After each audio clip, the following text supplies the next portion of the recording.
Right, I suppose it goes back to an AGM 2 years ago when we decided that the club was expanding and we needed bigger premises, and we discussed it at an AGM but really didn't progress it any further than that. We looked tentatively around the area, but commercial premises were just so expensive that it was a non-starter.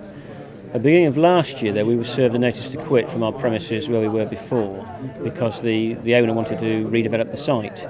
So suddenly we had a time scale to get out, and we had to be out by Christmas of last year.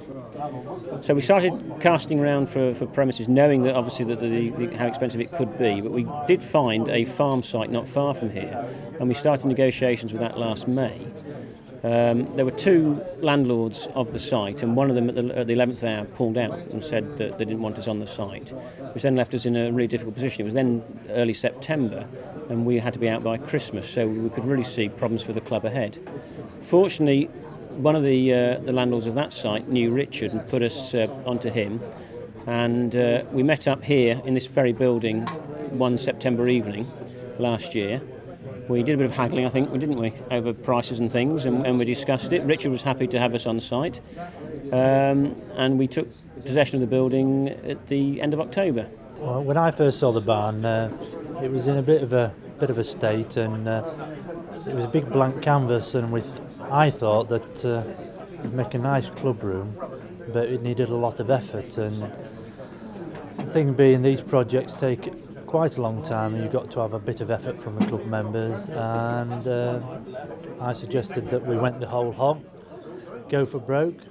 Well, we were obviously concerned about taking on something of this magnitude, both from obviously having to pay rent and rates and the conversion costs as well. We're very fortunate in that we have professional builders in the club, electricians, who could actually help and supervise the work, so it meant that we only had to pay for the building materials itself, and all the labour costs, which is the main cost normally of converting something like this, were just done by the members themselves. So we worked it all out. We worked spreadsheets out, cash flow forecasts of income from membership against the outgoing costs, and we felt that we could make a go of it.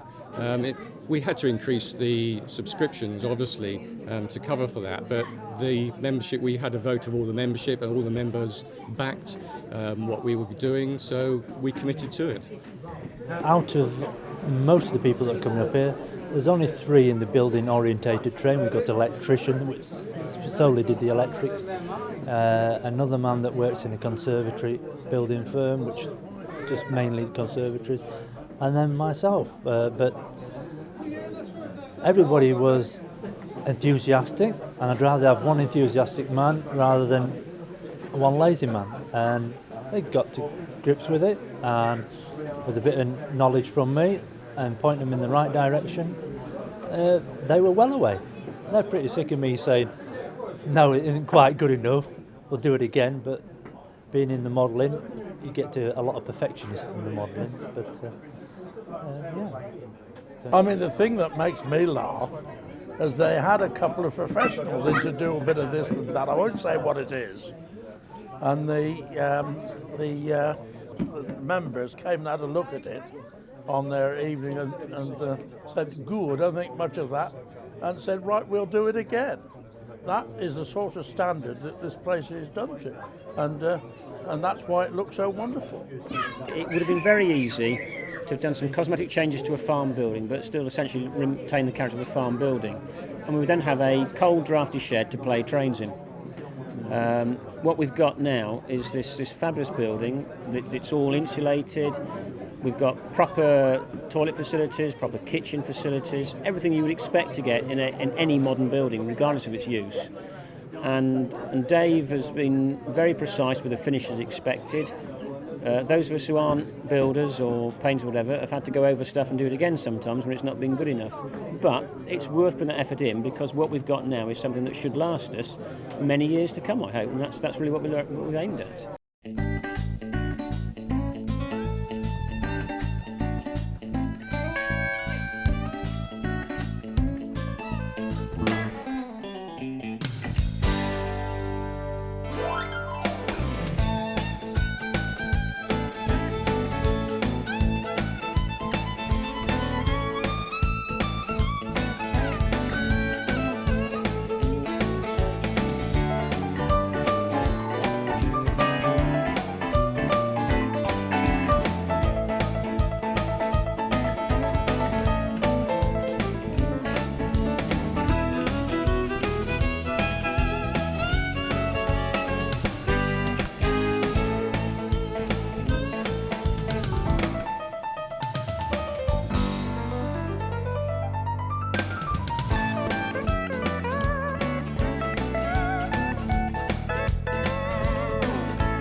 A lot of people who were just working on one layout, and some people hardly knew the other person's names.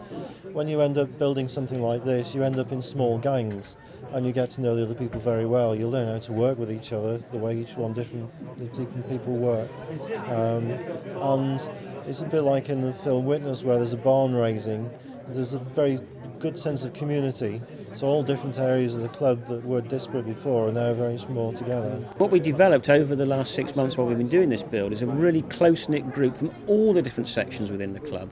And we've had some fantastic times. It's been very cold in here sometimes during the winter while we've done it. But we've all sat down at 1 o'clock. It's always 1 o'clock because we're creatures of habit for our lunch. And we sit round with the old boiler going away for a cup of tea, eat our sandwiches. And we've had people working with different members that none of us knew before each other like that. And it's really brought the club together. And I think it's been so important. We couldn't have done it without the club having that sort of environment already, in all fairness. It's a very strong club. Very, very friendly club, but it has undoubtedly brought us closer together doing this work. For those of you who haven't seen what we've been spending our weekends and Thursday evenings doing, I hope you can see the amount of effort and appreciate what we've actually achieved here. And I think the most important thing to realise that whilst Dave is a professional builder, most of us aren't. And this is work that's been achieved by people who, like myself, have got no trade, no skills, but have given up a lot of time and effort. And I think everybody in the club should be very proud of what they've achieved here. We've built on the first 30 years of the club. I hope this will be at least the next 30 years. The only thing that concerns me now is the number of people in here. We actually need a bigger room. So. Bloody lively. It's great to see, I think it's great to see, clubs coming out of the old church halls and into places like this now, because these become communities in themselves. I think when we were, above a school or in a church hall, we were slightly sort of always frowned on as strange men that came on a Wednesday night and played with themselves, if you excuse the pun.